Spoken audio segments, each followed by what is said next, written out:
യേശു യേശു അവനാരിലും വലിയവൻ. ഹല്ലേലൂയ. യേശു യേശു അവനാരിലും മതിയായവൻ. Thank you. നമ്മുടെ ധ്യാനത്തിനായിട്ട് നെഹമ്യാവിൻ്റെ പുസ്തകം, നെഹമ്യ ചാപ്റ്റർ 2, നെഹമ്യാവിൻ്റെ പുസ്തകം 2-ാമത്തെ അധ്യായം, അതിൻ്റെ 17-ാമത്തെ വാക്യം ഇങ്ങനെയാണ്: അനന്തരം ഞാൻ അവരോട്, യെരൂശലേം ശൂന്യമായും അതിൻ്റെ വാതിലുകൾ തീ കൊണ്ടും വെന്ത് കിടക്കുന്നതായും നാം അകപ്പെട്ടിരിക്കുന്ന ഈ അനർത്ഥം നിങ്ങൾ കാണുന്നുവല്ലോ.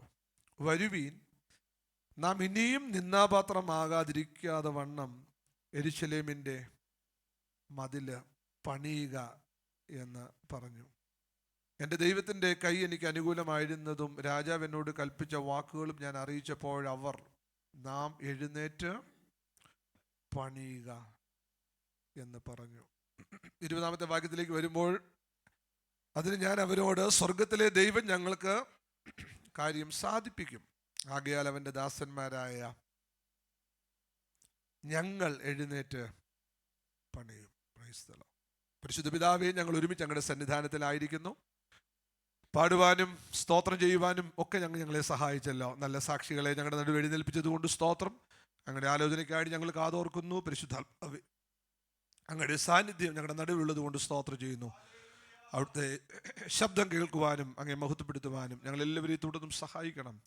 ക്രിസ്തു യേശുവിൻ്റെ നാമത്തിൽ തന്നെ, ആമേൻ. നെഹമ്യാവിൻ്റെ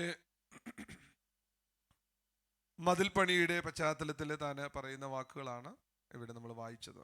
റൈസ് ആൻഡ് ബിൽഡ്, എഴുന്നേറ്റ് പണിയുക. നമുക്കറിയാം, ഇസ്രായേൽ പലതരത്തിലുള്ള കഷ്ടങ്ങളിലൂടെ, തകർച്ചകളിലൂടെ ഒക്കെ കടന്നു പോകുന്നുണ്ട്. ഇവിടെ നെഹമ്യാവ് ഇങ്ങനെയൊരു നിർമ്മാണത്തിനായിട്ട് തയ്യാറെടുക്കുന്നതിൻ്റെ പ്രേരണ അവിടുത്തെ വാക്കുകൾ വായിക്കുന്നുണ്ട്. നമ്മൾ നിന്ദിത പാത്രങ്ങളായിരിക്കുകയാണ്. ശരിക്കും മാനപാത്രമാകേണ്ടതിനായിട്ടാണ് ദൈവം ഇസ്രായേലിനെ തിരഞ്ഞെടുത്തത്. ജാതികളിൽ നിന്ന് വെച്ച് ദൈവം അവരെ തിരഞ്ഞെടുത്തു. അസാധാരണമായ കൃപകൾ ദൈവം അബ്രഹാമിന് തൻ്റെ സന്തതികൾക്ക് നൽകി. ദൈവം നോക്കി വെച്ച നന്മയെന്നാണ് കനാനിനെ കുറിച്ച് വായിക്കുന്നത്. ഏറ്റവും മെച്ചപ്പെട്ട ഒരു ഇടം ദൈവം അവർക്ക് നൽകി. മറ്റാർക്കും ഇല്ലാത്ത വിധത്തിലുള്ള ഏറ്റവും മെച്ചപ്പെട്ട ഒരു പ്രമാണം ദൈവം അവർക്ക് നൽകി. ഇസ്രായേൽ ഉടമ്പടിയുടെ ദൈവം ജനതയാണ്. A people with a great covenant. ഒരു പ്രമാണം അവർക്കുണ്ട്. അങ്ങനെ മിസ്രൈമിൽ നിന്ന് കൊണ്ടുവന്ന ഇസ്രായേലിനെ ദൈവം കനാനിൽ പാർപ്പിക്കുമ്പോൾ മോശ വളരെ വ്യക്തതയോടുകൂടെ പറഞ്ഞു, അനുഗ്രഹവും ശാപവും ജീവനും മരണവും നിങ്ങളുടെ മുമ്പിൽ വെച്ചിരിക്കുകയാണ്, നിങ്ങൾക്ക് തെരഞ്ഞെടുക്കാം. പഴയ നിയമത്തിലായാലും ശരി, പുതിയ നിയമത്തിലായാലും, പ്രത്യേകിച്ച് അഗപ്പെ എന്നൊക്കെ പറയുമ്പോൾ ചോയ്സ് ആണ്, ചോയ്സ് ലവ് ആണ്. സ്നേഹം പലതരത്തിലുള്ളതാണ്. എന്നാൽ ചോയ്സ് എന്ന് പറയുന്നത് തിരഞ്ഞെടുപ്പിൽ അധിഷ്ഠിതമായിട്ടുള്ള ഒന്നാണ്. ഒരു ആൺകുട്ടിക്ക് പെൺകുട്ടിയോട് തോന്നുന്ന താല്പര്യം, അല്ലെങ്കിൽ തിരിച്ച് പെൺകുട്ടിക്ക് ആൺകുട്ടിയോട് തോന്നുന്ന ഒരു താല്പര്യം, അത് കേവലം വൈകാരികമായിട്ടുള്ള ഒരു അനുഭവമാണ്. എന്നാൽ വിവാഹ ബന്ധത്തിലേക്ക് വരുമ്പോൾ ഭാര്യ ഭർത്തൃക്കന്മാരുടെ ബന്ധം അങ്ങനെ കേവലം വൈകാരികതയിൽ അടിസ്ഥാനപ്പെട്ടിട്ടുള്ളതല്ല. കാര്യം അവർ പരസ്പരം ഉഭയസമ്മതം ചെയ്യുമ്പോൾ എടുക്കുന്ന ഒരു തീരുമാനമുണ്ട്, അല്ലെ? ഡെത്ത് ഡു അസ് പാർട്ട്, മരണം നമ്മെ വേർപിരിക്കുന്നത് വരെ ഞങ്ങൾ എന്ത് ചെയ്തോളാം, സ്നേഹിച്ചോളാം. അതൊരു ചോയ്സാണ്. You make a choice. അതുകൊണ്ട് സാധാരണ മാരേജ് പ്രിപ്പറേഷനൊക്കെ ഞാൻ പറയാറുണ്ട്, ഈ നമ്മുടെ പെന്തക്കോസ്തുകാർ ഭയങ്കര ആത്മീയരാണ്. ചില കാര്യങ്ങൾ പറയുമ്പോൾ, അയ്യോ ദൈവം അങ്ങ് കെട്ടിയിറങ്ങി തന്നു, ദൂതൻ കൊണ്ടുവന്നൊക്കെ ആലോചിച്ചും കണ്ടും ഇഷ്ടപ്പെട്ടും ഒക്കെ കല്യാണം നടത്തുന്നത്. എന്നാൽ അതിനകത്തൊക്കെ ഭയങ്കര ഡിവൈൻ ഹാൻഡായി കാണുന്നത്. കണ്ടോ, കുഴപ്പമൊന്നുമില്ല, അതുകൊണ്ട് ജീവിച്ചേച്ചാൽ മതി. ഏതാ ഡിവൈൻ ഹാൻഡ് എന്ന് പറയുന്നതൊക്കെ പിന്നെ വരുമ്പോൾ പറയും, എന്നെ കൊണ്ട് ഒക്കെയല്ല ഈ കുരിശെടുത്തോണ്ട് പോകാൻ എന്നൊക്കെ പറഞ്ഞ ആളുകൾ തർക്കിക്കാറുണ്ട്. തീർച്ചയായിട്ടും മാരേജിന്റെ പിന്നിൽ ഒരു ഡിവൈൻ ഹാൻഡ് ഉണ്ട്, ഇല്ലെന്ന് നമ്മൾ പറയില്ല. പക്ഷേ നമ്മളുടെ ആരുടെയും തെരഞ്ഞെടുപ്പുകളെ നമുക്ക് ചെറുതായി കാണാനായിട്ട് പറ്റത്തില്ല. You made the choice, you made the decision. അതുകൊണ്ട് സാധാരണ നിയമത്തിന്റെ ഭാഷയിൽ പറയാറുണ്ട്, the consent that makes marriage. കൈ പിടിപ്പിക്കുമ്പോഴല്ല കല്യാണം കഴിക്കുന്നത്. കൈ പിടിപ്പിക്കുന്നതിന് മുമ്പ് നടത്തുന്ന സാക്ഷി അല്ലെങ്കിൽ പ്രധാന സാക്ഷി ചോദിക്കും, സമ്മതമാണോ? അപ്പോൾ നമ്മൾ എന്ത് പറയും? സമ്മതമാണ്. അപ്പൊ നമ്മുടെ സമ്മതത്തിന് ആരാമ്യം പറയുകയാണ്? എനിക്കിത് വളരെ പ്രകാശിപ്പിച്ച് കിട്ടിയത് ഡിട്രിക് ബോൺഹോഫറിന്റെ മാരേജിനെ കുറിച്ചുള്ള ഒരു പുസ്തകത്തിൽ നിന്നാണ്. വളരെ ഭംഗിയായിട്ട് എനിക്ക് തോന്നി. കറക്റ്റ് ആണത്. God is agreeing with your consent. ദൈവത്തിന്റെ റോൾ എന്ന് പറഞ്ഞാൽ ആമയും പറയലാണ്. ഒരു ആമയും പറഞ്ഞു പ്രൈസ് ദി ലോർഡ് എന്ന് പറയുന്നത് പോലെ സീനായിയുടെ അടിവാരത്തിൽ വെച്ച് 10 കൽപ്പനകൾ കൊടുത്തത് അനന്തരം ദൈവം സംസാരിക്കുമ്പോൾ ജനം പറയുന്നുണ്ട്, സമ്മതമാണ്, ഈ ദൈവം ഞങ്ങൾക്ക് മതി, ഈ പ്രമാണം ഞങ്ങൾക്ക് മതി, ഈ വഴി ഞങ്ങൾക്ക് മതി. അവർ വളരെ വിറയലോടുകൂടിയാണ് പറയുന്നത്, അയ്യോ ഇനി ദൈവം ഞങ്ങളോട് സംസാരിക്കണ്ട, ഞങ്ങൾക്കത് പിടിച്ചു നിൽക്കാനായിട്ട് പറ്റുന്നില്ല, അതുകൊണ്ട് ദൈവത്തിന്റെ ദാസനായ മോശ ഞങ്ങളോട് സംസാരിച്ചാൽ മതി. എന്ത്? മോശയുടെ മുഖം പോലും തേജസ് കൊണ്ട് നിറഞ്ഞപ്പോൾ മോശയുടെ മുഖത്ത് പോലും നോക്കാൻ ഇവർക്ക് എന്തായിരുന്നു? ഇവർക്ക് ഭയമായിരുന്നു. അവസാനം മോശ കൊണ്ടുവന്ന് ഇസ്രായേൽ മക്കളെ കനാനിൽ കൊണ്ടുവന്ന് നടുന്നതിന് തൊട്ടും പുറകില് എബാൽ മലയുടെ മുകളിൽ നിന്നുകൊണ്ട് ശാപവും ഗർസീം മലയുടെ മുകളിൽ നിന്നുകൊണ്ട് അനുഗ്രഹവും ഒക്കെ വിളിച്ചു പറയുമ്പോൾ ജനങ്ങൾ കൈ ഉയർത്തി പറഞ്ഞു, ഞങ്ങൾ അങ്ങേ വിട്ട് എന്ത് ചെയ്യത്തില്ല, പോകില്ല. അതിന്റെ അവസാനമായിട്ട് പറഞ്ഞൊരു കാര്യമുണ്ട്, ഈ പ്രമാണം അനുസരിച്ച് ജീവിച്ചില്ലെങ്കിൽ നിങ്ങൾ ചെതറപ്പെടും. എന്നാൽ ഈ ചെതറിപ്പോകുന്ന ഇടങ്ങളിൽ നിങ്ങൾ അനുതപിച്ചു മടങ്ങി വന്നാൽ ഞാൻ നിങ്ങളെ മടക്കി കൊണ്ടുവരും. ഒരാമയും പറഞ്ഞേ, ദൈവത്തിന് ഇസ്രായേലിനോടുള്ള സ്നേഹബന്ധം എന്ന് പറഞ്ഞത് സ്റ്റെഡ്ഫാസ്റ്റ് ലവ്, ദൈവത്തിന്റെ നിത്യ സ്നേഹം. എത്ര പേർക്ക് ഇന്ന് പകൽ അത് മനസ്സിലാക്കി ഒരു സ്തോത്രം പറയാനായിട്ട് ഒക്കുമെന്ന് എനിക്കറിയില്ല. നമ്മൾ സ്നേഹിച്ചു തുടങ്ങിയപ്പോൾ ദൈവം നമ്മെ സ്നേഹിച്ചതല്ല, അവൻ തന്നെ നിത്യ സ്നേഹത്താൽ നമ്മെ സ്നേഹിച്ച ദൈവകരുണയ്ക്കായി ആ കരങ്ങളൊന്ന് ഉയർത്തിപ്പിടിച്ച് ദൈവത്തിനൊന്ന് സ്തോത്രം പറഞ്ഞാട്ട് ഹല്ലേലൂയ. നിത്യമായി അവൻ നമ്മെ സ്നേഹിക്കുകയാണ്, അവൻ സ്നേഹിച്ചു കൊണ്ടേ ഇരിക്കുക. കാര്യം അവന്റെ സ്വഭാവം ത്യജിക്കാൻ എന്ത് ചെയ്യത്തില്ല, അവന് കഴിയത്തില്ല. അല്ലേ?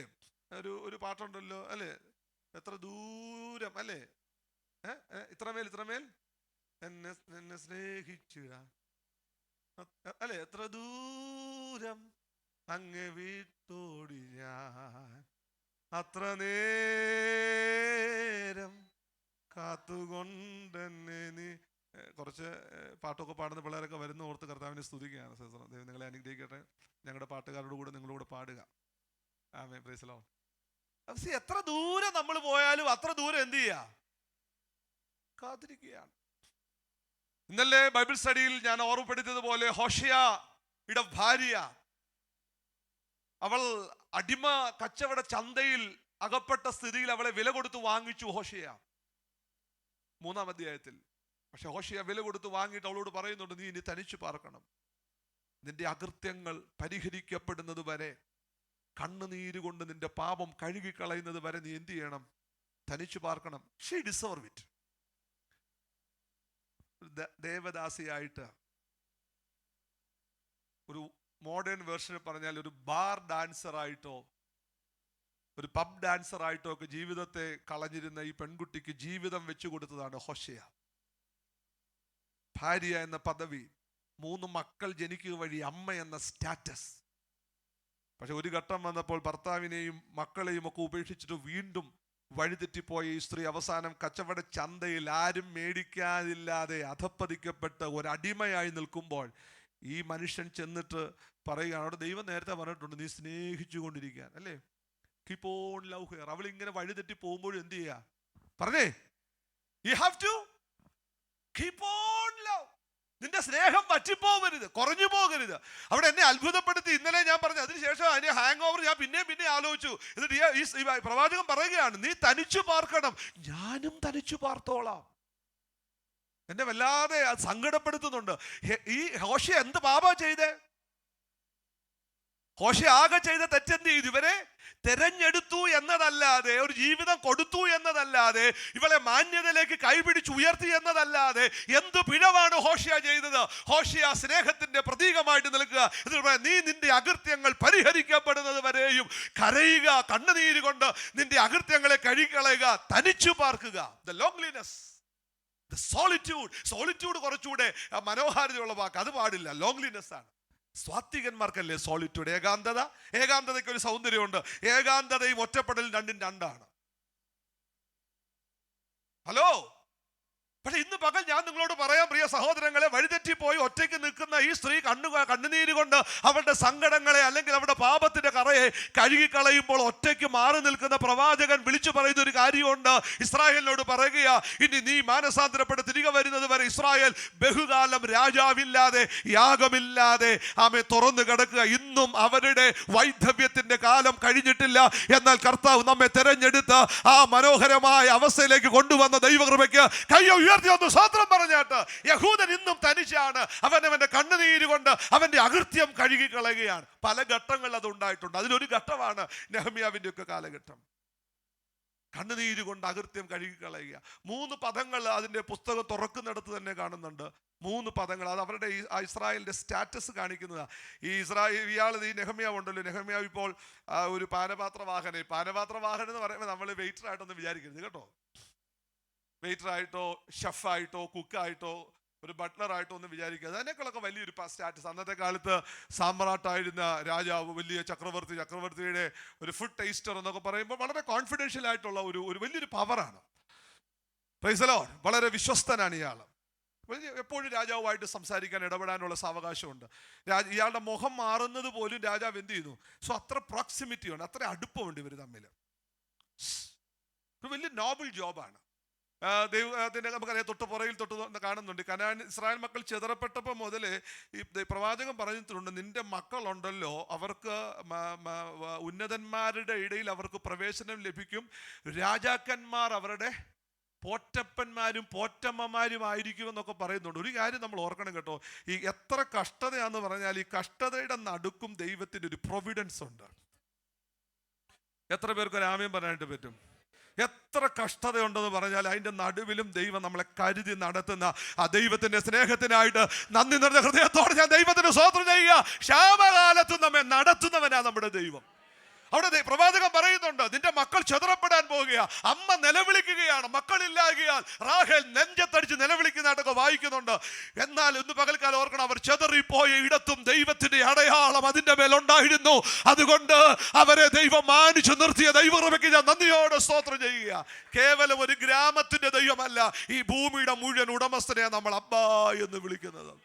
അങ്ങനെയാണ് നീ എവിടെ പോയാലും അവിടെ നിന്നെ കൈപിടിച്ച് നടത്താൻ, നിന്റെ തലമുറയെ കൈപിടിച്ച് നടത്താൻ ദൈവം ശക്തനാണെന്ന് ഉറപ്പുള്ള ദൈവമക്കള് ആമേ സന്തോഷത്തോടെ ദൈവത്തെ ഒന്ന് സ്തുതിച്ചാട്ട്. Hallelujah, praise the Lord. അതുകൊണ്ട് നമുക്കറിയാം, ഡാനിയേൽ എന്നൊക്കെ പറയുമ്പോൾ ഒരു ബ്രിഡ്ജ് ബിൽഡറാണ്.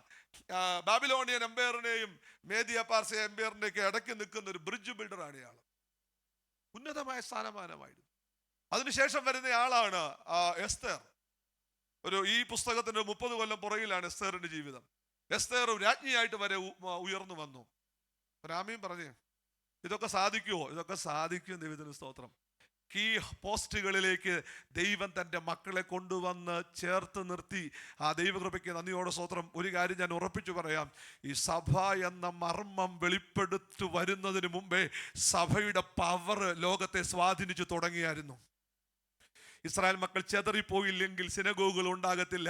ഒരു എബ്രായ ആത്മീകത ലോകത്തെ മുഴുവൻ പരിചയപ്പെടുത്തുവാൻ അവസരം ഉണ്ടായത് ഇസ്രായേൽ മക്കളുടെ ചെതറിച്ച. ഒന്നുകൂടെ പറഞ്ഞാൽ, ഒരു ദൂത് ഞാൻ പറയാം, അത് ഗ്രഹിക്കുന്നവർക്ക് ആമേൻ പറയാം. നമ്മുടെ ജീവിതത്തിലെ ഒരു കൊച്ചു ഡിസപ്പോയിൻമെന്റിന്റെ മേൽ പോലും ദൈവത്തിന്റെ ഒരു പർപ്പസ് ഉണ്ട്. ഒരാമേൻ പറയാം, ഒരാമേൻ പറയാമോ? നിനക്ക് ലഭിക്കാത്ത ഒരു അപ്രൈസലിന്റെ മേൽ ദൈവത്തിന് ഒരു പർപ്പസ് ഉണ്ട്. നിനക്ക് ലഭിക്കാത്ത ഒരു ഉയർച്ചയുടെ മേൽ ദൈവത്തിന് ഒരു പർപ്പസ് ഉണ്ട്. നിന്നെ കടത്തിവിടുന്ന സങ്കടത്തിന്റെ മേൽ ദൈവത്തിന് ഒരു പർപ്പസ് ഉണ്ട്. ദൈവം ഒന്നും വെറുതെ ചെയ്യത്തില്ല. തലയിലെ മുടിനാര് പോലും എണ്ണപ്പെട്ടിരിക്കുന്നു എന്ന് പറയുമ്പോൾ ആ ദൈവത്തിന്റെ കരുതൽ എത്രയോ വലുതാണ്. ഹല്ലേലൂയ. ഇന്ന് പകൽ എനിക്ക് സന്തോഷത്തോടെ പറയാൻ കഴിയും, ജീവിതത്തിലെ ഉയർച്ചകളിൽ മാത്രമല്ല താഴ്ചകളിലും ദൈവത്തിന് പർപ്പസുകളുണ്ട്. Praise the Lord. So learn to respect your trials. നിന്റെ സങ്കടങ്ങളെ, നിന്റെ ട്രയൽസിനെ റെസ്പെക്ട് ചെയ്യാൻ നമ്മൾ പഠിക്കണം. ഒരാമേൻ പറഞ്ഞേ. അല്ല, അൺവാണ്ടഡ് ആയിട്ട് വന്നു കയറുന്നുള്ള എനിക്കിതൊന്നും അർഹതപ്പെട്ടതല്ല, എനിക്കെല്ലാം അങ്ങനെയൊന്നും അല്ല പ്രിയപ്പെട്ടവരെ. ദൈവം നടത്തുന്ന ദൈവത്തിന്റെ എല്ലാ വഴികൾക്കുമായി ഞാൻ നന്ദിയോട് സ്തോത്രം ചെയ്യുന്നു. അങ്ങനെയാണെങ്കിൽ ഒരു ബ്രിഡ്ജ് ബിൽഡറായിട്ട് ദാനിയേൽ നിൽക്കുന്ന തലയെടുപ്പോടുകൂടെ എസ്തർ ആണെങ്കിൽ ഒരു ക്യൂനായിട്ട്, ബ്യൂട്ടിഫുൾ ക്യൂൻ, രാജ്ഞിയായിട്ട് ശോഭിക്കുകയാണ്. Praise the Lord. അവിടെ തന്നെ നെഹമ്യാവിനെ പോലാണ് എത്ര കോൺഫിഡൻഷ്യൽ ആയിട്ട് റോള് കൊടുക്കുക ഈ മനുഷ്യന്. ഇദ്ദേഹം ഇങ്ങനെ ഈ എസ്രായുടെ കാലഘട്ടത്തിൽ 2-3 പ്രാവശ്യമായിട്ട് പ്രവാസികളൊക്കെ പോയെങ്കിൽ ഇദ്ദേഹം ഇവിടെ തന്നെ തുടരുകയായിരുന്നു കൊട്ടാരത്തിൽ. ദൈവത്തിന് കൊട്ടാരത്തിനും ആളുകളെ ആവശ്യമുണ്ട്. ഒരാമയും പറഞ്ഞേ കുഞ്ഞുങ്ങളെ, ദൈവത്തിന് കൊട്ടാരത്തിൽ ആളുകളെ ആവശ്യമുണ്ട്. ഹോസ്പിറ്റലിൽ നമുക്ക് ഡോക്ടർമാരെ ദൈവം തരുന്നുണ്ട്. നേഴ്സസ് തുടങ്ങിയതാ. ഇന്ന് ഡോക്ടറും സൂപ്പർ സ്പെഷ്യാലിസ്റ്റുകളും അതിൻ്റെ മേഖലയിലൊക്കെ ഉന്നതന്മാരെ ദൈവം നൽകിയിട്ടുണ്ട്. എല്ലാ മേഖലകളും ദൈവത്തിന് ആളുകളെ വേണം. ഒരാമയും പറഞ്ഞേ. തലമുറകളെ ഇന്നൊരു സ്വോത്രം പറഞ്ഞാട്ട് പ്രൈസ് ദി ലോർഡ്, ഹല്ലേലൂയ. പെന്തക്കോസുകാരെ നമ്മൾ 10-12 ക്ലാസ് കഴിഞ്ഞ് നേഴ്സിംഗ് കഴിഞ്ഞ് എങ്ങനെയെങ്കിലും ദേശം വിട്ട് പോകുന്ന ഒരു കൾച്ചറായിരുന്നു. അതൊക്കെ മാറി വരിക. Price the Lord. കഴിഞ്ഞ ദിവസത്തെ എൻട്രൻസ് അതിൽ സിവിൽ സർവീസിൽ 2-3 പേര് ഇതിനകത്ത് കയറി വരുന്നുണ്ട്. ഞാൻ വിചാരിക്കുക 2-3 പേരൊന്നുമല്ല, കയറി വരണം അതിലേറെ ആളുകൾ. ഒരാമയും പറഞ്ഞു പ്രൈസ് ദി ലോർഡ്, ഹല്ലേലൂയ. ദൈവത്തിന് ആളുകളെ ആവശ്യമുണ്ട്. താക്കോൽ പദവികളിൽ ദൈവത്തിന് നമ്മെ ആവശ്യമുണ്ട്. എന്തിനാണെന്ന് അറിയാമോ? കാര്യങ്ങളെ ദൈവഹിത പ്രകാരം ചെയ്യിക്കേണ്ടതിന്, ദൈവം നമ്മളെ ഉപയോഗിക്കേണ്ടതിനായിട്ട് നമ്മുടെ ഉള്ളിൽ ആ ചിന്ത ഉണ്ടാകണം. God has a divine purpose over your life. സ്തോത്രം, പ്രൈസ് ദി ലോർഡ്. അങ്ങനെ ഈ പോസ്റ്റ് ദൈവം നിർത്തി. പക്ഷെ അയാൾ അവിടെ കണ്ടന്റ് ആയിട്ട് സ്റ്റാറ്റസും ഒക്കെ മാറി എന്ന് വെച്ചാൽ അവിടുത്തെ സിറ്റിസൺഷിപ്പ് ഒക്കെ എടുത്ത് അവിടുത്തുകാരനായിട്ട് അങ്ങനെ പോവുകയല്ല കേട്ടോ. തൻ്റെ സഹോദരന് ഒരു സുഹൃത്തു കൂടെ അവിടെ വന്നതുകൊണ്ട് താൻ ചോദിക്കുന്നൊരു ചോദ്യമുണ്ട്, എങ്ങനെയുണ്ട് നമ്മുടെ നാട്, എങ്ങനെയുണ്ട് നമ്മുടെ നാട്ടുകാർ? ഒരാമയും പറഞ്ഞേ, ഇയാളുടെ ആ കൺസിഡറേഷന്, ഇയാൾ വളരെ സെറ്റിൽഡ് ആണെങ്കിലും ഈ മനുഷ്യന്റെ ഹൃദയത്തിൻ്റെ അകത്ത് യെരൂശലേമിനെ കുറിച്ചുള്ളൊരു വാഞ്ച കിടക്കുകയാണ്.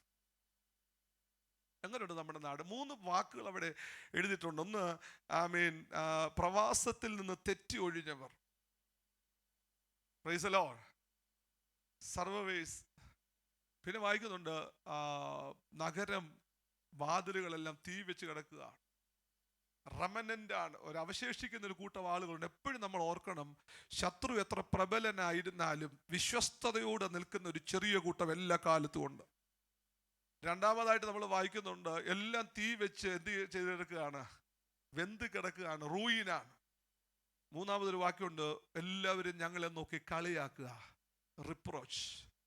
3 ഇംഗ്ലീഷ് വാക്കുകൾ കുഞ്ഞുങ്ങളെ ഞാൻ നിങ്ങളോട് പറയാം. സഭായോഗം കഴിയുമ്പോൾ PVP കഴിയുമ്പോൾ ഞാൻ നിങ്ങളെ പിടിച്ചു ചോദിക്കും. ദ റെമനന്റ് എന്ന് വെച്ചാൽ ആരാണ്? ശേഷിപ്പുള്ള ആളുകൾ. റൂയിൻ എന്ന് പറഞ്ഞാൽ എന്താ? തീ വെച്ചും വെന്തും അവശിഷ്ടങ്ങൾ, തകർന്നു കിടക്കുന്ന അവശിഷ്ടങ്ങൾ. ഒരാമി പറഞ്ഞ് റിപ്രോച്ച്. ആരുടെ നിന്നയാണ്? ജാതികളുടെ നിന്ന്. ഇത് കേട്ട് കഴിഞ്ഞപ്പോൾ ഈ മനുഷ്യന്റെ മനസ്സിന് വല്ലാത്ത വേദന ഉണ്ടായി. ഞാൻ ചോദിക്കട്ടെ, ദൈവം അബ്രഹാമിനെ വിളിച്ചത് ഇതിനായിരുന്നോ? ഈ വാർദ്ധക്യത്തിൽ ഒരു മകനെ കൊടുത്തത് ഇതിനായിരുന്നോ? തൻ്റെ മകനായി യാക്കോബ് ഈ വൈതരണികളൊക്കെ നേരിട്ടത് ഇതിനായിരുന്നോ? ഇസ്രായേൽ മക്കൾ 12 ഗോത്രങ്ങളായി പെരുകി കനാനിൽ വന്ന് പാർത്തത് ഇതിനായിരുന്നോ? പെസഹായുടെ ചോരത്തളിപ്പ് ആചരിച്ചത് ഇതിനായിരുന്നോ? തീക്കൽ പാറയിൽ നിന്ന് വെള്ളം കുടിച്ചത് ഇതിനായിരുന്നോ? മന്ന ഭക്ഷിച്ചത് ഇതിനായിരുന്നോ? അഗ്നിസർപ്പങ്ങൾ ഇവരെ കടിച്ചപ്പോൾ ദൈവം അവരെ സംരക്ഷിച്ച് ഇതിനായിരുന്നോ? ഒരു പറ്റം ജനങ്ങൾ മുഴുവൻ തോറ്റുപോയിട്ടും കേവലം 2 ആളുകൾ മാത്രം അവശേഷിച്ചിട്ടു ഒരു വലിയ സമൂഹത്തെ ദൈവം രൂപപ്പെടുത്തി എടുത്തത് ഇതിനായിരുന്നോ? ഫറവോനെ സൈന്യത്തെ ചെങ്കടലിൽ മുക്കിക്കളഞ്ഞത് ഇതിനായിരുന്നോ? മിസ്രൈമിലെ 5 ജാതികളെ കനാനിലെ 5 ജാതികളെ ഓടിച്ചു വിട്ടത് ഇതിനായിരുന്നോ? ഇങ്ങനെ അപമാനിക്കപ്പെടുവാൻ, ഇങ്ങനെ അവഹേളിക്കപ്പെടുവാൻ, എല്ലാവരുടെയും പരിഹാസ വിഷയമായി, നിന്ദാപാത്രങ്ങളായി തലകുനിച്ച് നിൽക്കാൻ നടക്കാനാണോ ദൈവം തന്റെ ജനത്തെ തിരഞ്ഞെടുത്തത്? അല്ല പ്രിയപ്പെട്ടവരെ, ദൈവം തന്റെ ജനത്തെ തെരഞ്ഞെടുത്തതിന് ഒരൊറ്റ പർപ്പസേ ഉള്ളൂ, ദൈവത്തിന്റെ മഹത്വം വെളിപ്പെടുത്തേണ്ടതിനാ. ഇന്ന് പകൽ ദൈവാത്മാവിൽ ഞാൻ വിളിച്ചു പറയുക, ദൈവം ഇസ്രായേലിനെ തെരഞ്ഞെടുത്തത് തന്റെ മഹത്വം വെളിപ്പെടാനാണെങ്കിൽ, പുതിയ നിയമ ഇസ്രായേലായ ദൈവസഭയെ ദൈവം തെരഞ്ഞെടുത്തത് തന്റെ മഹത്വം ഈ ദേശത്ത് വെളിപ്പെടുത്താനാ. എന്നോട് ചേർന്ന് എത്ര പേർ ആമേൻ പറയുമെന്ന് എനിക്കറിയില്ല. നമുക്കൊരു വീട് തരാനോ, നമുക്കൊരു കാറ് തരാനോ, നമ്മുടെ കുഞ്ഞുങ്ങൾക്ക് വലിയ വിദ്യാഭ്യാസം കിട്ടി ഉന്നതങ്ങളിൽ എത്താനോ, കുറെ പണം ഉണ്ടാക്കാനോ, കുറെ പേരെ അമേരിക്കയ്ക്ക് വിടാനോ ഒന്നുമല്ല കാൽവരി കുരിശിൽ കർത്താവ് പരമയാഗമായി തീർന്നത്. പാപം തകർത്തു കളഞ്ഞ മനുഷ്യരാശിയുടെ നടുവില് നീതിബോധത്തോടെ ജീവിക്കുന്ന, സത്യസന്ധരായി ജീവിക്കുന്ന, വിശുദ്ധരായി ജീവിക്കുന്ന, നിർമ്മലതയെ സ്നേഹിക്കുന്ന ലോകത്തിന്റെ പ്രതാപങ്ങളിൽ നിന്നൊക്കെ മാറി നടന്ന ഒരു മണ്ടനെ പോലെ ദൈവത്തിന് നിൽക്കുന്ന ഒരു വിശുദ്ധ സന്തതി, ദൈവത്തിന്റെ ശബ്ദമായി നിൽക്കുന്ന ഒരു തലമുറ.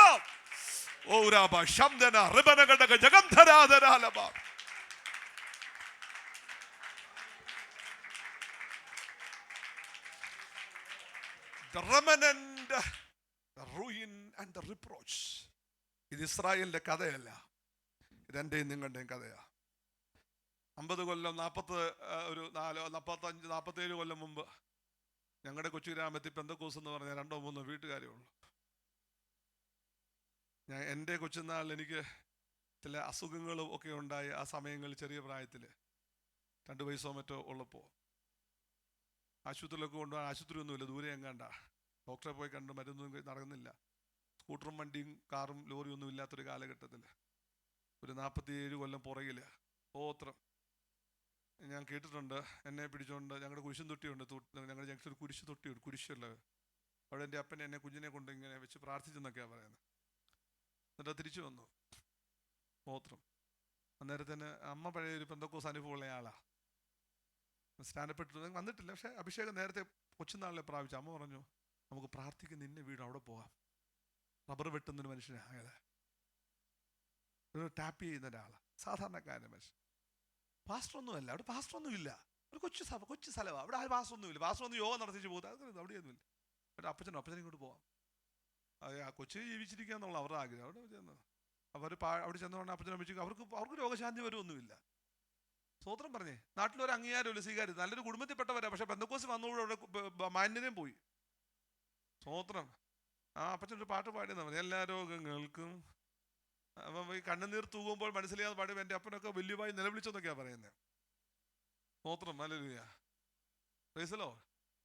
രോഗശാന്തി അതിന്റെ രീതികളൊന്നും അവർക്കറിയത്തില്ല. അങ്ങനൊന്നും പറഞ്ഞില്ല. അങ്ങനൊന്നും പറയാൻ അവർക്ക് അറിയത്തൊന്നുമില്ലല്ലേ. ആ സത്യത്തിൽ ആ അപ്പത്തിന് അഭിഷേകം പോലും പ്രാപിച്ചതല്ല. കാര്യം പിൽക്കാലത്ത് ഞാനൊക്കെ വലുതായപ്പോൾ ഞങ്ങളുടെ സഭയിൽ ഭൂത ഇളകി.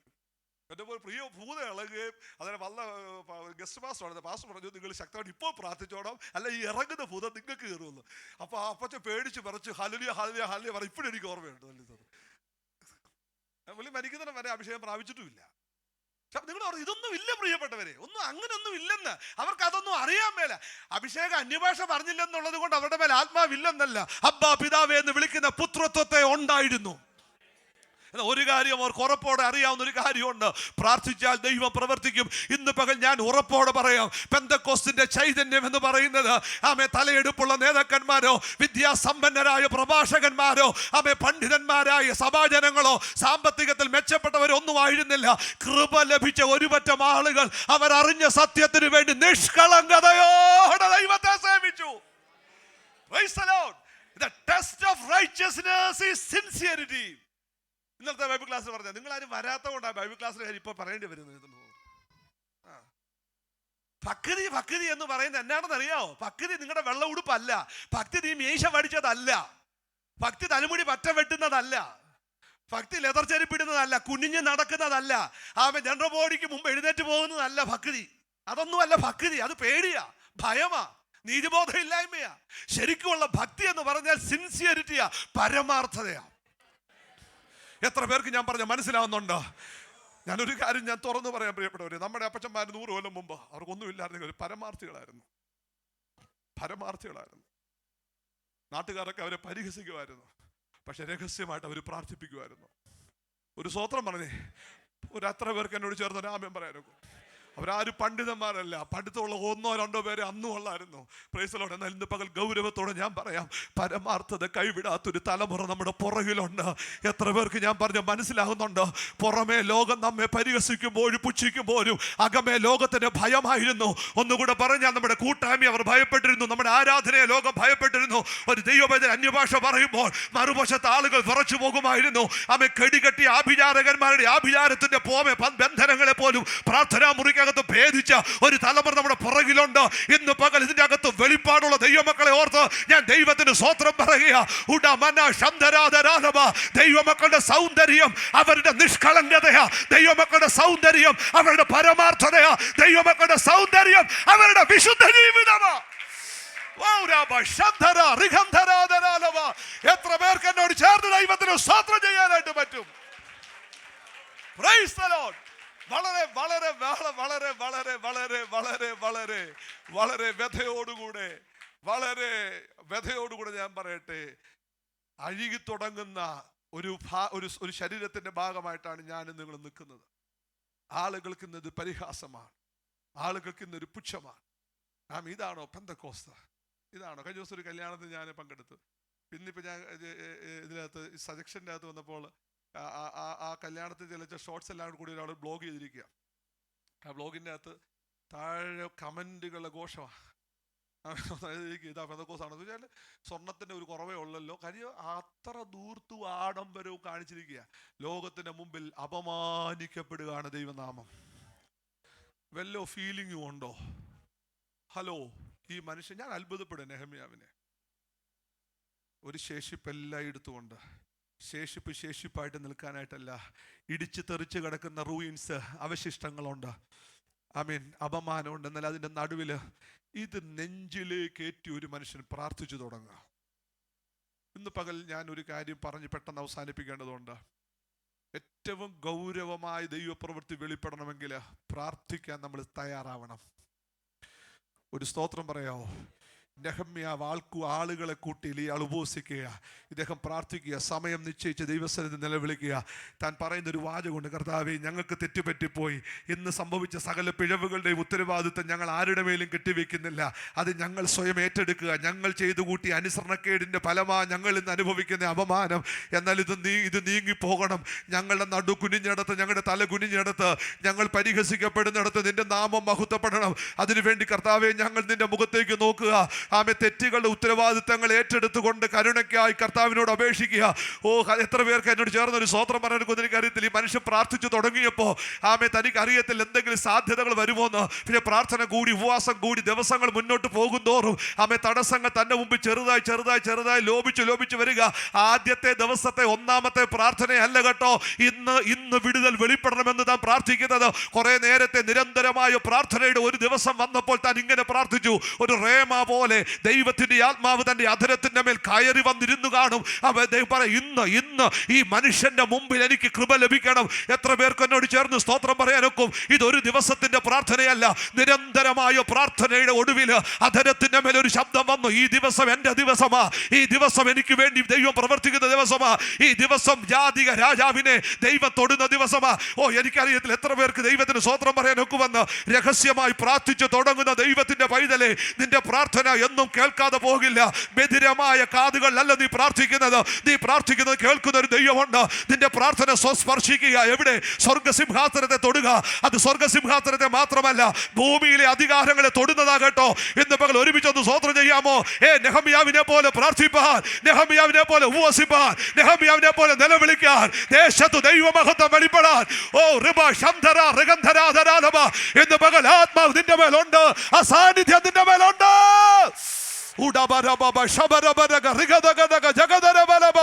കൈയൊന്ന് ചേർത്തടിച്ച് ദൈവത്തെ ഒന്ന് സ്തുതിച്ചേ. ഉച്ചത്തിൽ ആർപ്പോടെ ഒന്ന് സ്തോത്രം ചെയ്തേ.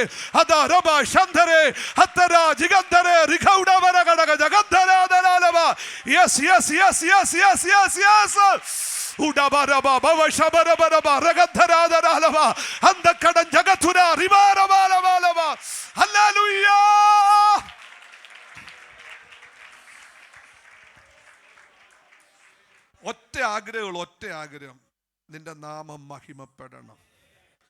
നിന്റെ നാമം മഹിമപ്പെടണം. ഒരു ചെറിയ ശേഷിപ്പേ ഉള്ളൂ, എന്നാൽ ചെറിയ ശേഷിപ്പിനെ വലിയതാക്കി മാറ്റുന്ന ഒരു ദൈവപ്രവൃത്തിയുണ്ട്. ഒരു നിമിഷം നമ്മുടെ കണ്ണ് അടച്ചൊന്ന് പ്രാർത്ഥിച്ചേ. ആമീൻ, ഹല്ലേലൂയ. തൽക്കാലം ഞാൻ എൻ്റെ മെസ്സേജ് ഇവിടെ അവസാനിപ്പിക്കുക. ആമീൻ, ഇന്ന് പറയാനുള്ളത് ദൈവാത്മാവ് പറഞ്ഞെന്നാണ് ഞാൻ വിശ്വസിക്കുന്നത്. ഹല്ലേലൂയ. ഒരു ദൈവ തേജസ് വെളിപ്പെടണം. ആമീൻ, നഷ്ടപ്പെട്ടു പോയ നിർമ്മലത മടക്കി കിട്ടണം, പരമാർത്ഥത മടക്കി കിട്ടണം, ആമീൻ, വിശുദ്ധി മടക്കി കിട്ടണം, ഓണസ്റ്റി മടക്കി കിട്ടണം. എത്ര പേർക്ക് എന്നോട് ചേർന്ന് സ്തോത്രം പറയാനായിട്ട് പറ്റുന്നുണ്ട്? ഹല്ലേലൂയ. ഇതാ തനിച്ച് പാർക്കുന്ന ജനം ജാതികളുടെ കൂട്ടത്തിൽ എണ്ണപ്പെടുന്നില്ല. ആമീൻ, ലോകത്തിന്റെ ഹൃദയത്തിൽ ഡാൻസ് കളിക്കാനായിട്ടല്ല. ആമീൻ, വിശുദ്ധനായ ദൈവത്തെ, വിശുദ്ധിയുടെ അലങ്കാര പുടവ ധരിച്ചുകൊണ്ട് അവനെ പിൻപറ്റുവാൻ ദൈവം നമ്മെ വിളിച്ചത്. എല്ലാ ദൈവമക്കളും ഒരുമിച്ചൊന്ന് സ്തോത്രം ചെയ്താട്ട്. ഹല്ലേലൂയ. ആമേ, ചിലപ്പോഴൊക്കെ നിനക്ക് തന്നെ തോന്നുന്നുണ്ട് അസാധ്യമായ കാര്യമാണ്, നടക്കാത്ത കാര്യമാ. ആമേ, എനിക്ക് എന്ത് ചെയ്യാനാ പറ്റുന്നത്? എൻ്റെ ജോലി അതല്ലല്ലോ, എൻ്റെ ഇടപെടലുകൾ അങ്ങനത്തുള്ള മേഖലയിലല്ലല്ലോ. എന്നാൽ ഇന്ന് പകൽ ദൈവത്തിന്റെ ആത്മാവ് നിന്നെ കാണുന്നുണ്ട് കേട്ടോ. നിന്റെ അകത്തുള്ള ദാഹം ദൈവം അറിയുന്നുണ്ട്. രഹസ്യത്തിൽ ഭാരപ്പെടുന്ന, ദൈവത്തിന്റെ ഭാരമേറ്റെടുത്ത് പ്രാർത്ഥിക്കുന്ന ചിലതിനെ ആമേ ദൈവം പരസ്യമായി പുറത്തു കൊണ്ട് ചാടിക്കാൻ പോവുക. Hallelujah, hallelujah, hallelujah. ആമേ ഒറ്റയ്ക്ക് പ്രാർത്ഥിക്കുന്നവർ ഒരു പ്രാവിനെ പോലെ കുറുകുന്നവർ, പ്രാവിനെ പോലെ കുറുകുന്നവര്. കർത്താവേ, ഒരു മാറ്റം വേണപ്പാ, ഒരു മാറ്റം വേണം. എൻ്റെ സഭയ്ക്ക് ഒരു മാറ്റം വേണം, എൻ്റെ സമൂഹത്തിന് ഒരു മാറ്റം വേണം, എൻ്റെ ജനത്തിനൊരു മാറ്റം വേണം, എനിക്കൊരു മാറ്റം വേണം കർത്താവേ.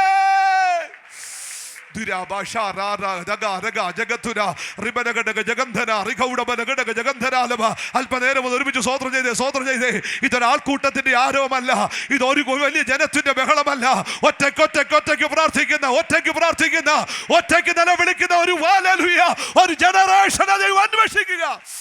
Udamana Shamda Raba Dagatura Dibanaga Jagandhara Alaba Ashauda Riba Rabanaga Jagandhara Alaba. Yes, hallelujah, hallelujah, hallelujah, hallelujah, hallelujah, hallelujah. പ്രാർത്ഥിക്കുന്നവന്റെ ആദരത്തിൽ അതിവികാരത്തിന്റെ ഒരു പകർച്ചയുണ്ട്, അധികാരത്തിന്റെ പകർച്ചയുണ്ട്.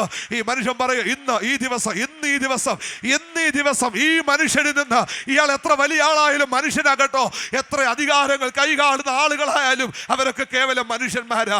എന്നാൽ നമ്മൾ പിൻപറ്റുന്നത് രാജാതിരാജാവിനെയാ, രാജാവിനെയല്ല, രാജാതിരാജാവിനെയാ. എല്ലാവർക്കും ഒന്ന് ചേർന്ന് സ്തോത്രം ചെയ്താട്ടെ. ഹല്ലേലൂയ. അസാധ്യതയുടെ നേരെ നടക്കാൻ ദൈവാത്മാവ് തന്നെ ഉത്സാഹിപ്പിക്കുക. അസാധ്യയുടെ നേരെ നടത്താൻ, അത് അടഞ്ഞു കിടക്കുന്ന വാതിലിന്റെ നേരെ മുട്ടാൻ ഇന്ന് മകൾ പരിശുദ്ധാത്മാവിന്റെ ശക്തിയാണ്. Oh, Ruba, Shay, Haragada, Rabandhara, Aushara, Bandhiri, Baudibana, Jagandhara, Alava. Oh, we bless your holy name. We bless your holy name.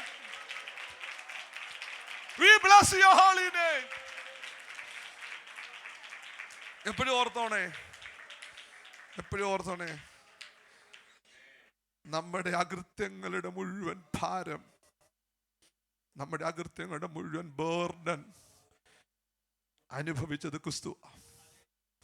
എല്ലാ കണ്ണുകളും അടച്ച് ഒരു നിമിഷം ഒരുമിച്ച് പ്രാർത്ഥിച്ചാട്ട്. നമ്മൾ എത്ര ദൂരമകന്നു പോയാലും അത്ര നേരം നമ്മളെ കാത്തു നിൽക്കുന്നൊരു കർത്താവ്. Hallelujah, hallelujah. ഗോപറിനോട് പറയാ, നീ തനിച്ചു പാർക്ക്, നിന്റെ കണ്ണുനീര് കൊണ്ട് നിന്റെ അകൃത്യം നീ കഴിക്കളാം, ഞാനും തനിച്ചു പാർത്തോളാം. സ്നേഹം കാത്തിരിക്കുക. ഇന്ന് പകൽ ദൈവമക്കളെ നമ്മൾ ഓർക്കണം. ഹല്ലേലൂയ. ദൈവം തന്റെ മഹത്വം വെളിപ്പെടുത്താൻ സന്നദ്ധനാണ്. ആമേൻ, ഹല്ലേലൂയ. ഒരു അനുതാപത്തോടെ മാനസാന്തരത്തോടെ ദൈവസന്നിധിയിലേക്ക് ആരടുത്ത് വരുമോ അവരെ ഒരു അഗ്നി കഷണമായിട്ട് ഉപയോഗിക്കുവാൻ ദൈവം ആഗ്രഹിക്കുന്നു. ഇന്ന് PYPAയുടെ ദിവസമാണ്, യൂത്ത് സൺഡേ ആണ്. എൻ്റെ ചെറുപ്പക്കാരായിട്ടുള്ള കുഞ്ഞുങ്ങളെ ഞാൻ പ്രബോധിപ്പിക്കുക. മക്കളെ, ദൈവം നിങ്ങളെ വിളിക്കുക. നിങ്ങൾ ഏത് പൊസിഷനിൽ നിന്നാലും ദൈവത്തിന് നിങ്ങളെ ഉപയോഗിക്കാനായിട്ട് കഴിയും. ഒരു കമ്പയറായിട്ട് നിന്ന മനുഷ്യനെ ഒരു ഗവർണറാക്കി ദൈവം ഉപയോഗിക്കുക തൻ്റെ മഹത്വത്തിന് വേണ്ടി. എത്ര പേര് പ്രാർത്ഥിക്കും? ആമേ, നമ്മളെ പാടിയ പാട്ട് പോലെ, ആമേ, കൊതിയാണപ്പാ കർത്താവേ, എനിക്ക് കൊതിയാ നിന്റെ സാന്നിധ്യത്തിൽ ഒന്ന് മറഞ്ഞു നിന്ന് നിന്നെ മഹത്വപ്പെടുത്താൻ ഞാൻ ആഗ്രഹിക്കുക. ലോകത്തിൽ ആരെന്നെ തള്ളിയാലും, ആരെന്നെ ഉപേക്ഷിച്ചാലും, ആരെന്നെ മാറ്റി നിർത്തിയാലും എനിക്കൊരൊറ്റ ആഗ്രഹമേ ഉള്ളൂ, നിന്റെ അഭിഷേകത്തിൽ നിറഞ്ഞ് നിന്റെ ഹിതം ചെയ്യാനാണ് ഞാൻ ആഗ്രഹിക്കുന്നത്. ഈ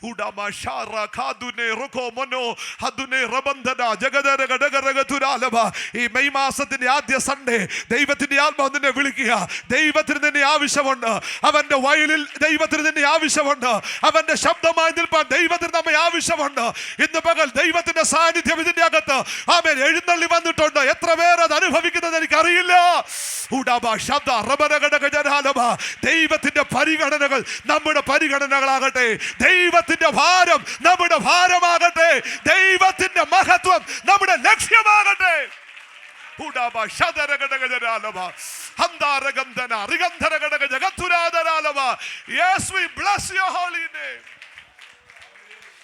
സാന്നിധ്യത്തിന് വേണ്ടി, അഭിഷേകത്തിന് വേണ്ടി, കൊതിയായിട്ട് ആഗ്രഹത്തോടെ നിൽക്കാനായിട്ട് ദൈവം നമ്മളെല്ലാവരെയും സഹായിക്കണം. ഒരു നിമിഷം നമുക്ക് പ്രാർത്ഥിക്കാം. കുറച്ച് ക്രിറ്റിസൈസ് ചെയ്യുന്ന, ഒന്നിലും ഇടപെടാതെ മാറി നടക്കുന്ന ഒരു ജനതയായിട്ടല്ല, കർത്താവിനാൽ ഉപയോഗിക്കപ്പെടുന്ന ഒരു ഉപകരണമായിരിക്കാൻ കർത്താവ് എന്നെ ഞാൻ സമർപ്പിക്കുകയാണ്. Hallelujah, hallelujah. കർത്താവ്, നീ എവിടെ എന്നെ പ്ലേസ് ചെയ്താലും, എവിടെ എന്നെ ആക്കിയാലും അവിടെ അങ്ങയുടെ നാമത്തിന്റെ മഹത്വത്തിനായിട്ട് നിൽക്കാനാണ് ഞാൻ ആഗ്രഹിക്കുന്നത്. ഹല്ലേലൂയ. അനുമോനെ, ആ പാട്ടിന്റെ ചരണം ഒന്ന് പാടാമോ? എവിടെ ആയിരുന്നാലും അല്ലേ, ആ വാക്കിൻ്റെ അകത്ത് അങ്ങനെ ഉണ്ടല്ലോ. ഹല്ലേലൂയ. എവിടെ കൊണ്ട് നിർത്തിയാലും എൻ്റെ പവറുള്ള സീറ്റിൽ ഹോസ്പിറ്റലിലെ ഒരു ജോലിക്കാരി ഡോക്ടറായിട്ടോ നേഴ്സായിട്ടോ ഒരു ക്ലറിക്കൽ സ്റ്റാഫ്, എന്ത് ജോലി ആവട്ടെ, ഒരു ഡ്രൈവർ ആവട്ടെ, കർത്താവ് ഒരൊറ്റ ആഗ്രഹമുള്ളൂ, എവിടെ കൊണ്ടു നിർത്തിയാലും അങ്ങയുടെ ഹിതം ചെയ്യണേ എനിക്ക്. I want to do your will and I want to be used for your glory. Nothing less or nothing more, oh Lord. Your name be honored in and through my life and my ministry. എത്ര പേർ കുഞ്ഞുങ്ങളെ നിങ്ങൾ പ്രാർത്ഥിച്ചേ? എല്ലാ കുഞ്ഞുങ്ങളൊന്ന് പ്രാർത്ഥിച്ചേ. ഒരു 12 വയസ്സിൽ കൂടുതൽ പ്രായമുള്ള കുഞ്ഞുങ്ങളൊക്കെ ഒന്ന് മുട്ടയിരുന്ന് പ്രാർത്ഥിച്ചേക്കാം. കർത്താവേ, എന്നെ ഒന്ന് ഉപയോഗിക്കണേ അപ്പാ. Sanctify me, O Lord. Sanctify and strengthen me, O God, and make me a holy vessel so that I can carry your grace. To where you send me. എവിടെ നീ എന്നെ അയച്ചാലും, എവിടെ നീ എന്നെ പ്ലേസ് ചെയ്താലും, ചിലപ്പോൾ ഒരു IT എഞ്ചിനീയർ ആവാം. ഹല്ലേലൂയ. ഏതും ആവട്ടെ ദൈവമക്കളെ, ഏത് പൊസിഷനിലും ദൈവത്തിന് നമ്മെ യൂസ് ചെയ്യാൻ പറ്റും. ഹല്ലേലൂയ. ഒരു സ്റ്റേജിലെ പ്രസംഗം മാത്രമല്ല കേട്ടോ മിനിസ്ട്രി. ഹല്ലേലൂയ. നെഹമ്യാവ് പ്രസംഗിച്ചിട്ടുണ്ടോ എന്ന് എനിക്കറിയില്ല. I haven't noticed it yet. പക്ഷെ ദൈവത്താൽ താൻ ഉപയോഗിക്കപ്പെട്ടു. ഒരു ഗവർണർ എന്ന കപ്പാസിറ്റിയിൽ ഒരു രാജ്യത്തിന്റെ ഇടിഞ്ഞു കിടന്ന മതിലിനെ പണിയാൻ ദൈവം തന്നെ ഉപയോഗിക്കുക. ഒറ്റ ലക്ഷ്യമുള്ളൂ, നിന്ന മാറണം. ലോകം ഞങ്ങളുടെ മേൽ ചുമത്തുന്ന അപമാനം ഞങ്ങൾക്ക് മാറ്റിയെടുക്കണം. കർത്താവിനെ വിശ്വസിച്ച് ജയിച്ചു നിൽക്കുന്ന ഒരു തലമുറയായിട്ട് ഒരാമയും പറഞ്ഞ കുറെ അവകാശവാദങ്ങളല്ല, പൊള്ളയായ കുറെ അവകാശവാദങ്ങളോ പാരമ്പര്യത്തിലുള്ള കുറെ പൊള്ളയായ പ്രശംസകളോ അല്ല. ഇന്ന് ഈ ദിവസം, ഈ നിമിഷം, ഈ തലമുറയിൽ നീ എവിടെ കൊണ്ടു നിർത്തിയാലും കർത്താവേ, അവിടെ നിന്റെ മഹത്വം വെളിപ്പെടുത്താൻ ഞാൻ ആഗ്രഹിക്കുന്നു. കൊതിയാണപ്പാ നിന്റെ സാന്നിധ്യത്തിനായിട്ട്. എല്ലാവരും ചേർന്ന പാട്ടിന്റെ ചരണങ്ങൾ ഒന്നൊരുമിച്ച് പാടാമോ? യെസ്. ഞാനാകും ഇടങ്ങളിൽ എല്ലാം കൃപയിൽ മറഞ്ഞു നിൽപ്പാൻ, അഭിഷേകത്തിൽ പാടാമോ? നിറഞ്ഞു നിൽപ്പാൻ കൊതിയാണപ്പാ. ഞാനാകും ഇടങ്ങളിൽ എല്ലാം കൃപയിൽ മറഞ്ഞു നിൽപ്പാൻ, അഭിഷേകത്തിൽ നിറഞ്ഞു നിൽപ്പാൻ കൊതിയാണപ്പാ. ഞാനാകും ഇടങ്ങളിൽ എല്ലാം കൃപയിൽ മറഞ്ഞു നിൽപ്പാൻ, അഭിഷേകത്തിൽ നിറഞ്ഞു നിൽപ്പാൻ കൊതിയാണപ്പാ. കൊതിയാണപ്പാ, കൊതിയാണപ്പാ, നിൻ സാന്നിധ്യത്തിൽ മറയാൻ. കൊതിയാണപ്പാ, കൊതിയാണപ്പാ, നിൻ ഹിതങ്ങൾ ചെയ്യുവാൻ. കൊതിയാണപ്പാ, കൊതിയാണപ്പാ, നിൻ സാന്നിധ്യത്തിൽ മറയാൻ.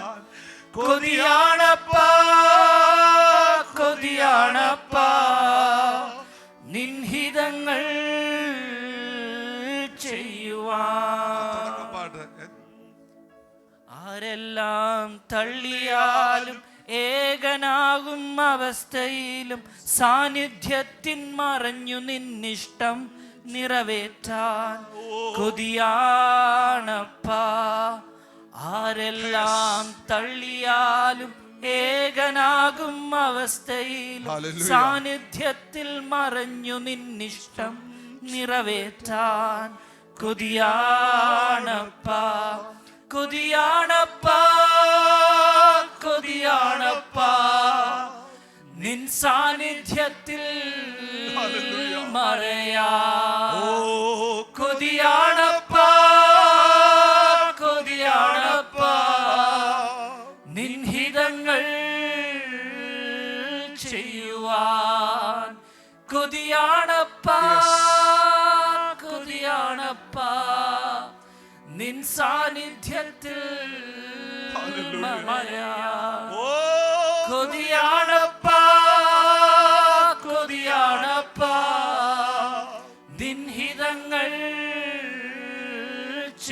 ചെയ്യുവാൻ. സ്വർഗ്ഗപിതാവേ, ഞങ്ങളെ തന്നെ താഴ്ത്തി സമർപ്പിക്കുന്നു. പലപ്പോഴും കർത്താവേ, ഞങ്ങള് പലതിലും പരിഭവങ്ങൾ പറയുന്നവരാണ്. പലപ്പോഴും ഞങ്ങളുടെ താഴ്ചകളിൽ ഞങ്ങൾ മറ്റുള്ളവരെ കുറ്റപ്പെടുന്നവരാണ്. കർത്താവേ, ഞങ്ങളുടെ സാക്ഷിയില്ലായ്മകളെ ഞങ്ങൾ ന്യായീകരിക്കുന്നവരാണ്. കർത്താവേ, ഞങ്ങൾ മനസ്സിലാക്കുന്നു, പുറമേ ഉള്ള ഒന്നും അല്ലല്ലോ അങ്ങ് ആഗ്രഹിക്കുന്നത്, പരമാർത്ഥതയുള്ള മനസ്സ്. കർത്താവേ, ആ പരമാർത്ഥതയിൽ നിഷ്കളങ്കതയിൽ നടക്കാൻ അവിടെ ഞങ്ങളെ സഹായിക്കണേ കർത്താവേ. ലോകത്തിന്റെ ബുദ്ധിമാന്മാരെ നടിച്ചു നടക്കാനല്ല കർത്താവേ, താഴ്മയുള്ള ജനതയായ ഒരു simple people, holy people, a holy generation, അങ്ങേ ഭയപ്പെടുന്ന കർത്താവേ, എല്ലാറ്റിനേക്കാൾ ഉപരിയായി അങ്ങയെ സേവിക്കുന്ന, അങ്ങയുടെ മഹത്വം കൊതിക്കുന്ന, അങ്ങയുടെ ഹിതം ചെയ്യുന്ന ഒരു തലമുറയായിട്ട് നിൽക്കാൻ അടിയനെ സമർപ്പിക്കുന്നേ, അടിയന്റെ സഭയെ സമർപ്പിക്കുന്നേ, കുഞ്ഞുങ്ങളെ സമർപ്പിക്കുന്നേ കർത്താവേ. അങ്ങയുടെ കരങ്ങൾ ഉപയോഗിക്കപ്പെടുന്ന മാനപാത്രങ്ങളാക്കി ഞങ്ങളെ രൂപപ്പെടുത്തുന്നത് കൊണ്ട് സ്തോത്രം. എഴുന്നേറ്റ് പണിയാൻ അവിടെ ഞങ്ങളെ അഭിഷേകം ചെയ്യുന്നത് കൊണ്ട് സ്തോത്രം ചെയ്യുകയാണ്. മർക്കോസിന്റെ മാളികമുറിയുടെ മേൽ പകർന്നു വന്ന ദൈവ സാന്നിധ്യത്തിന്റെ ആ പുതപ്പ് ഞങ്ങളുടെ മേൽ ഉള്ളത് കൊണ്ട് ഞങ്ങൾ അങ്ങയെ സ്തുതിക്കുന്നു കർത്താവേ. അവിടുത്തെ ആത്മാവിനെ ഞങ്ങളുടെ മേൽ പകർന്നത് കൊണ്ട് സ്തോത്രം. ആ ശക്തിയിൽ മുന്നേറാൻ അവിടെ ഞങ്ങളെ പ്രാപ്തരാക്കണമേ കർത്താവേ. ഞങ്ങൾക്ക് വേണ്ടി അങ്ങ് അനുഭവിച്ച കഷ്ടപ്പാടുകളെ ഞങ്ങൾ ഓർക്കുന്നു കർത്താവേ. ഞങ്ങളുടെ പാപത്തിന്റെ കുറ്റം അങ്ങ് ഏറ്റെടുത്തല്ലോ. ഞങ്ങൾക്ക് പകരക്കാരനായി കാൽവരി പരമയാഗമായി തീർന്നല്ലോ. അവിടുത്തെ ബലിമണ്ഡത്തെ ഓർക്കുന്ന തിരുമേശയിലേക്ക് ഞങ്ങൾ പ്രവേശിക്കുന്നതാ. പ്രാഗൽഭ്യത്തോടെ ഭക്ഷിപ്പാനും പാനം ചെയ്യുവാനും ഞങ്ങളെ വീണ്ടെടുത്ത ആ വലിയ വിലയെ ഓർക്കുവാനും അതിനുവേണ്ടി കർത്താവെ അങ്ങ് ചെലവഴിച്ച അവിടുത്തെ സ്നേഹത്തെ കാണാനും ഒക്കെ ഞങ്ങളെ സഹായിക്കണം. സകല മഹത്വം ഞങ്ങൾ അങ്ങേക്ക് അർപ്പിക്കുന്നു യേശു ക്രിസ്തുവിന്റെ നാമത്തിൽ തന്നെ. ആമേൻ.